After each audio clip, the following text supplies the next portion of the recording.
اصفہانی خاندان کا تعلق کلکتہ سے تھا۔ اصفہانی خاندان کلکتہ کے انتہائی مقبول خاندانوں میں شمار ہوتا تھا۔ اول حسن کیمبرج میں پڑھتے تھے، وہیں انہوں نے قائد اعظم محمد علی جناح کی تقریر سنی اور وہ ان کے دیوانے ہو گئے۔ انہوں نے آنے والی زندگی آل انڈیا مسلم لیگ اور قائد اعظم کی خدمت میں گزاری۔ جب پاکستان اور انڈیا کا بٹوارا ہوا تو ابو الحسن اور ان کا خاندان کروڑوں کے اثاثوں کے ساتھ پاکستان منتقل ہو گیا۔ پاکستان کے دو بڑے شہر ڈھاکہ اور کراچی ان کے بزنس کے مرکز تھے۔ ان دونوں شہروں میں ان کی بہت ساری فیکٹریاں، ان کے مکانات اور ان کے فلیٹس تھے۔ جب باری آئی امریکہ میں سفیر بھیجنے کی تو قائد اعظم محمد علی جناح نے ابو الحسن کو امریکہ میں پاکستان کا پہلا سفیر بنا کر بھیجا، جہاں وہ 5 سال تک رہے۔ اس کے بعد وہ 2 سال برطانیہ میں ہائی کمشنر کے عہدے پر رہے۔ اس کے بعد وہ 3 سال کے لیے وزیر صنعت و تجارت بھی رہے۔ بھٹو صاحب کا دور آیا تو انہیں افغانستان میں سفیر بنا کر بھیجا گیا۔ یہ اصفہانی خاندان کا سفارتی پروفائل تھا۔ دوسری طرف وہ صنعت، تجارت اور بہت سے دوسرے بزنس میں دن رات ترقی کر رہے تھے اور ان کے اثاثے بڑھتے جا رہے تھے۔ یہ وقت ان کے عروج کا وقت تھا۔ اس کے بعد ایوب کا دور آیا۔ ایوب کے دور میں یہ ان 22 خاندانوں میں شامل تھے جن کو ملک کے 80% اثاثوں کا مالک سمجھا جاتا تھا۔ اصفہانیوں کے بارے میں ایک بات بڑی مشہور تھی کہ ملک کے کسی بھی کونے میں اگر کوئی 1 روپے کی چیز بھی خریدتا ہے تو بالواسطہ یا بلا واسطہ اس چیز کا کچھ نہ کچھ منافع اصفہانیوں تک پہنچ ہی جاتا ہے۔ ابو الحسن اصفہانی کے 3 بیٹے تھے۔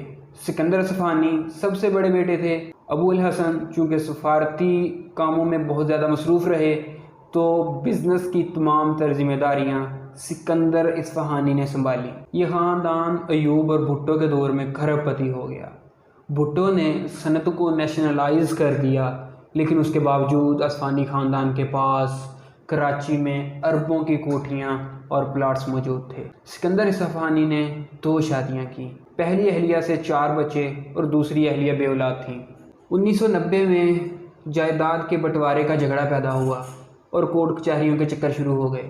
بات یہاں تک آن پہنچی کہ سکندر اصفہانی جو کہ کراچی میں کھربوں کے پراپرٹی کے مالک تھے، ان کو رہنے کے لیے ایک چھت بھی میسر نہ تھی، تو وہ کراچی سندھ کلب میں منتقل ہو گئے، جہاں وہ 2 سال تک رہائش پذیر رہے۔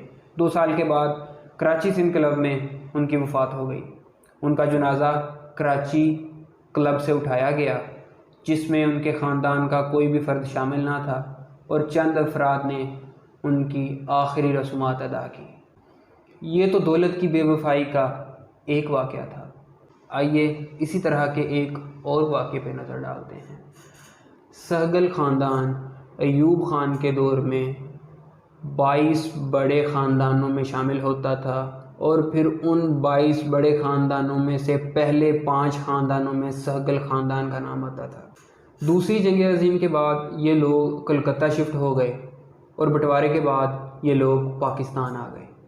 سہگل خاندان نے کلکتہ میں چمڑے کے کاروبار سے آغاز کیا اور اس کاروبار میں اپنی منوپلی قائم کر لی۔ پاکستان آنے کے بعد ان لوگوں نے پنڈی اور فیصل آباد میں کوہ نور کے نام سے فیکٹریاں لگائیں۔ یہ فیکٹریاں اتنی بڑی تھیں اور اتنی مشہور تھیں کہ آج بھی ان علاقوں کا نام کوہ نور ہے۔ ایوب کا دور سہگل خاندان کے عروج کا دور تھا۔ انہوں نے UBL بینک قائم کیا، جو کہ پاکستان کا 3را بڑا بینک تھا۔ انہوں نے کیمیکل انڈسٹری میں قدم رکھا اور چھا گئے۔ انہوں نے کپڑے کا کاروبار کیا اور اس میں منوپلی قائم کر لی۔ محمد یوسف سہگل اس خاندان کے سربراہ تھے۔ وہ 1993 میں فوت ہوئے۔ ان کا جنازہ قبرستان کی طرف جا رہا تھا۔ قبرستان سے تھوڑا پہلے ان کے ایک بیٹے نے دوسرے بیٹے پر وصیت میں ہیرا پھیری کا الزام لگا دیا۔ اس طرح جنازے کے راستے میں ہی جھگڑا پھوٹ پڑا اور اسی طرح محمد یوسف سہگل کو دفنا دیا گیا۔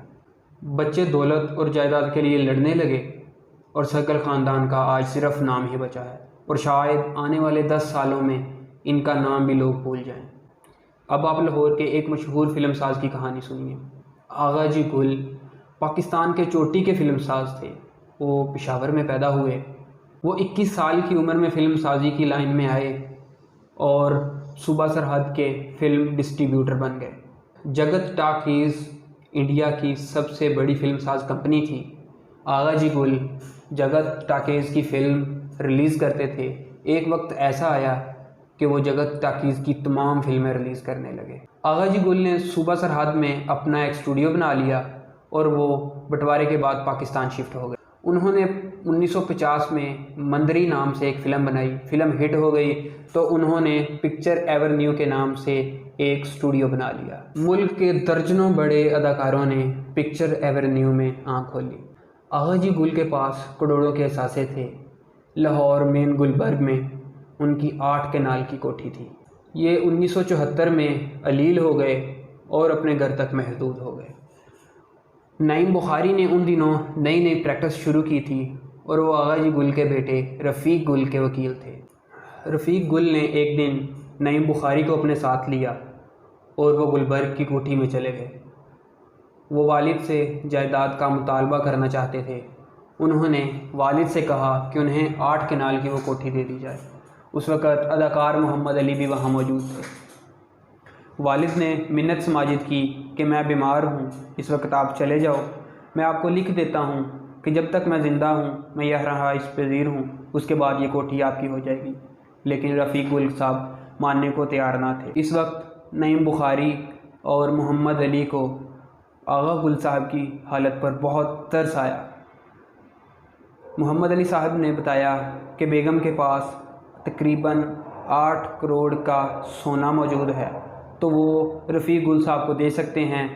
جب والد کے انتقال کے بعد ان کو کوٹھی مل جائے گی تو وہ سونا واپس کر دیں۔ لیکن رفیق گل صاحب ماننے کو تیار نہیں تھے۔ یہ معاملہ طول پکڑ گیا تو صاحبزادے نے بریف کیس سے پستول نکالا اور والد کی کن پٹی پہ رکھ دیا۔ اس وقت آغا گل صاحب کی آنکھوں سے آنسو نکل آئے۔ آغا گل اٹھے اور کمرے میں چلے گئے۔ وہ چیک بک لے کر آئے اور رفیق گل کو 60-70 لاکھ کا ایک چیک کاٹ کر دیا اور کہا کہ آج کے بعد مجھے اپنی شکل نہ دکھانا۔ رفیق گل نے وہ چیک لیا، جیب میں ڈالا اور چلے گئے۔ اے گل صاحب 1983 کو وفات پا گئے۔ اس وقت ان کے پاس ان کا کوئی اپنا موجود نہیں تھا، نہ ان کی وہ 8 کنال کی کوٹھی، نہ وہ پکچر ایورنیو اسٹوڈیو۔ نعیم بخاری صاحب کے بقول یہ واقعہ دیکھ کر ان کی زندگی میں دولت کی خواہش اسی دن ختم ہو گئی تھی۔ زندگی میں جو چیزیں آپ سے بے وفائی کرتی ہیں، اگر ان 10 چیزوں کی لسٹ بنائی جائے تو دولت، عہدہ اور اولاد پہلی 3 چیزوں میں آتی ہیں۔ یہی وہ چیزیں ہیں جن کے لیے انسان ساری زندگی صرف کر دیتا ہے، اور جب اس کو ان چیزوں سے فائدہ اٹھانے کا وقت آتا ہے تو یہ چیزیں اسے دغا دیتی ہیں۔ ان چند قصوں کا اظہار جاوید چوہدری صاحب نے اپنے ایک کالم میں کیا ہے، اور یہ قصے عہدے اور دولت کی حرص کی حقیقت کو سمجھنے کے لیے کافی ہیں۔